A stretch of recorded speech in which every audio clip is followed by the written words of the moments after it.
His shout shook the training hall, but her silence broke something deeper. The glass panels lining the observation deck vibrated as his voice ripped through the chamber, a raw, serrated howl that startled even the drones hovering overhead. Cadets from 12 species flinched. A few winced. One covered his ears with trembling claws. But she didn't move. Not a blink. Not a breath. Not even the faintest shift in her stance. She stood in the center of the ring, feet planted, shoulders relaxed, her expression carved into a calm that didn't belong in a room built for violence. The hall itself was a relic of an older era, a cavernous dome suspended in the upper tier of the Orbital Academy. Its floor was made of obsidian composite, polished to a mirror's black sheen. Light panels were woven through the ceiling like threads of gold, casting shifting patterns that made every movement look slower, heavier, magnified. The walls weren't decorated. No banners, no species markers, no motivational holos. Just silence, space, and the faint hum of containment fields layered beneath the floor. A place built for discipline, not theatrics. And yet today, theatrics filled every corner.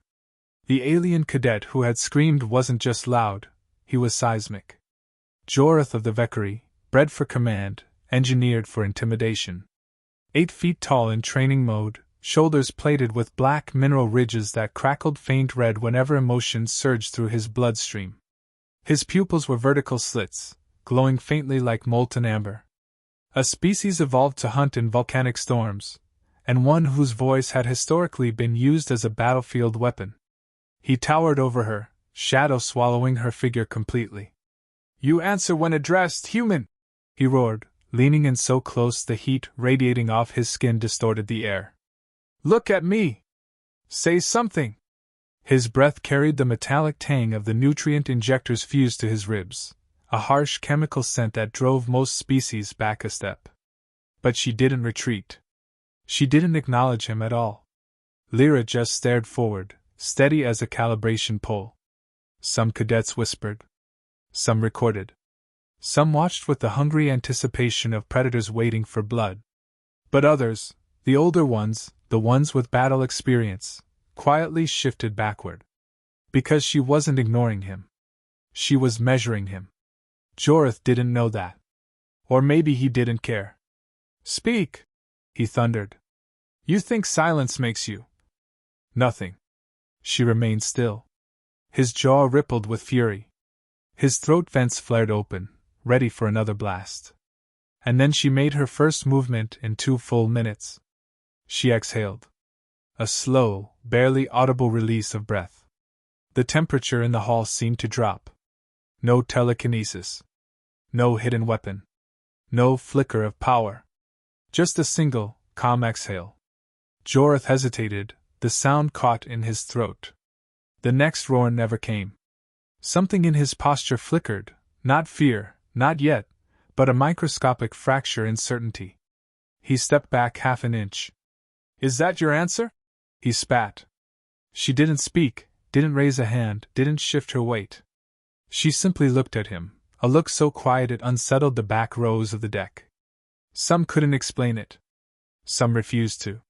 But everyone felt it, the moment the balance in the room subtly, irrevocably shifted. The instructors didn't intervene. They watched.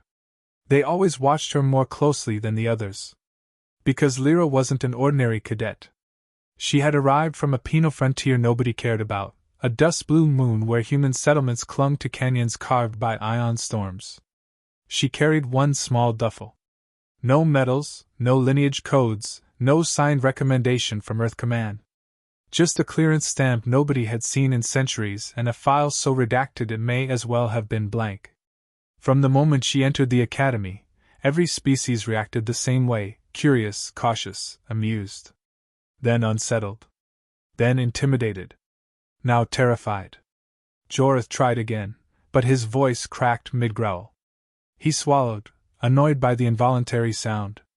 "What are you?" he demanded, lower now, less certain. "Some kind of defective mute?" She finally looked directly at him. Not with anger. Not with fear. With recognition. As if she'd seen 1,000 like him. As if she knew exactly how this confrontation would end. Jorath, stung by a feeling his species wasn't designed to experience, doubt, slammed his fist against the floor. The obsidian trembled. You answer me or you kneel, human! Still nothing. Cadets shifted uncomfortably. Even the drones withdrew a meter upward. When she finally moved again, it wasn't dramatic. It wasn't theatrical. It was a gesture so small most missed it. A slight tilt of the head, barely a degree, barely perceptible. But Jorath saw it. And something inside him reacted with instinctive panic. His species didn't have a word for fear the way humans did. They defined it biologically, a short, sharp contraction of the two muscles behind the lungs that signaled danger. Jorath felt that contraction now. His skin ridges dimmed. She hadn't attacked. She hadn't spoken. But she had answered. He just didn't understand how. Enough, the lead instructor said quietly from above. Not a command. Not a reprimand. A warning. But Jorath wasn't listening. Embarrassment spiraled into rage. He surged forward, grabbing Lira by the front of her uniform so hard her boots scraped against the floor. The hall gasped. Mano-a-mano contact wasn't prohibited, but this level of aggression without a formal match was a disciplinary offense. He didn't care. You will speak, he hissed. And for the first time since stepping into the hall, Lira's eyes changed. From calm to something colder. Deeper. A shift so subtle only the oldest instructors noticed, and they stiffened. Because they'd seen that look before. On classified footage. From a battlefield no one talked about. She lifted her hand slowly, deliberately, and set it gently, almost softly, on his wrist. Jorath froze. Not from pain. From shock. Because the moment her fingers touched his skin, his body betrayed him. His voice ruptured into silence, not fading, but vanishing, erased mid-breath like a candle smothered in a vacuum. The hall went dead quiet. Jorath's mouth moved but nothing came out. Not a growl. Not a whisper. Not even a rasp of air. He stumbled back, clutching his throat, eyes wide with primal confusion. Panic hit him full force. He tried again. Nothing. Again. Nothing. Silence. Lira lowered her hand. No threat. No triumph. Just silence. He fell to his knees. The hall inhaled as one. She hadn't touched his throat. She hadn't used a weapon. She hadn't stepped forward or back. She had simply shut him down. Without words. Without effort. Without hesitation. And the academy would never be the same again. Jorath's collapse didn't end the confrontation, it detonated the room. The observers in the upper deck surged to the glass, claws scraping, tentacles pressing, eyes widening in every shape evolution had allowed. Even the instructors moved closer, their usual unreadable calm fractured by something approaching alarm. Everyone watched his mouth open and close like a creature drowning without water. His chest heaved. His throat swelled. His pupils shrank to slivers. Avekri's voice was its identity, its lineage, its power, and now Jorath sounded like a ghost trapped outside its body. Instructors whispered to each other, hushed and frantic. Is it neurological? No, there's no spasm. Then how? None of them finished the question. Lira didn't answer it either. She simply stood over him, not gloating, not pitying, not even curious. Her silence was deeper now, heavier. It wrapped around the room like gravity bending light. Jorath's legs finally gave out. He slumped sideways, trembling. His species rarely showed vulnerability. Seeing him unravel on the floor sent a ripple of unease through every watching cadet. No one moved to help him. No one wanted to be near him. Not while she was still standing there. The instructor on the deck finally snapped out of paralysis. Medical evac, he barked, but even his voice cracked. Now. A pair of med drones dropped from the ceiling, tendrils unfolding like metallic vines. They scanned Jorath's neck, jaw, neuropressure points. Readouts projected onto the wall in jittery green script. None made sense. Not a single biological marker indicated injury. One phrase kept repeating. Vocal output, null. Vocal output, null. Vocal output, null. The hall filled with soft whispers. What did she do? She didn't do anything. Then how is he? She broke his voice. No, she erased it. Lira didn't react to any of it. She just watched as the drones lifted him onto a thermal stretcher. Jorath reached toward her once, not in anger, but in disbelief, like he was trying to understand what had been taken from him. She blinked slowly, then looked away. When he was carried out, the instructor turned to her. Cadet Lira! Step out of the ring. Not an order. A plea. She stepped out. Not quickly. Not defensively. Just with the same unhurried calm she always carried, a calm that suddenly felt far more dangerous now that the consequences were visible. The moment her boots touched the lower walkway, the cadets parted without being asked. Some pretended they weren't looking at her. Others didn't bother pretending. They stared openly, breath tight, shoulders stiff. Lira passed them without acknowledgement.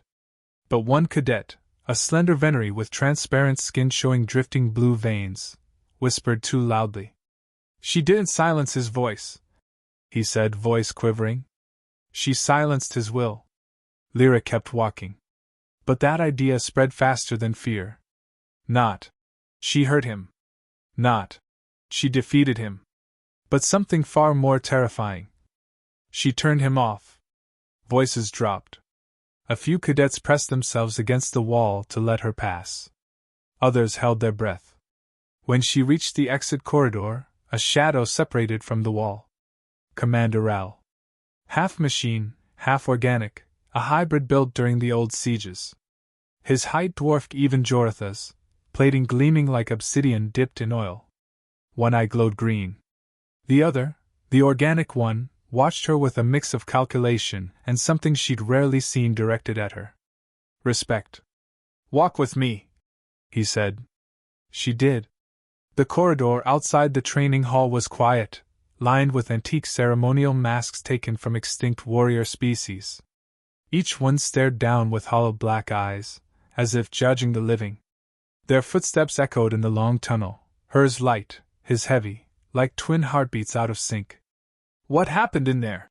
He asked finally. Lira didn't answer. I saw the feeds, Ral continued. You didn't strike. You didn't interfere with his airway. You didn't use latent psi fields. His metal hand tapped his thigh once, irritated. But you shut him down. She exhaled. He wanted dominance. And you removed his ability to express it? No, she said softly. I removed the need to. Ral stopped walking.